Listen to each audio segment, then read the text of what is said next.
জীবনে যতদিন শুক্রবার পাবেন 4টা আমল করতে ভুল করবেন না।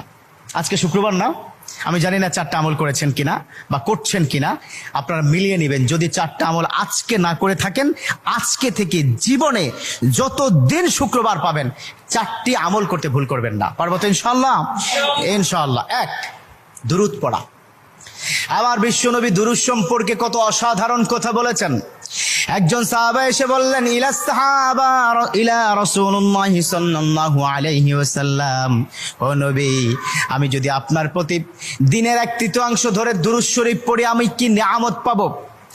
বিশ্বনবী বললেন, তুমি যদি দিনের 1/3 ধরে আমার প্রতি দুরূদ শরীফ পড়ো তোমার জন্য বিশাল উপকার হবে, আরো বাড়িয়ে পড়লে তোমার জন্য আরো ভালো হবে। সাহাবা মহা খুশি হয়ে গেলেন, ইয়া রাসূলুল্লাহ, আমি দিনের অর্ধেক সময় জুড়ে যদি আপনার প্রতি দুরূদ শরীফ পড়ি তাহলে কি হবে? বিশ্বনবী বললেন, এটা বিশাল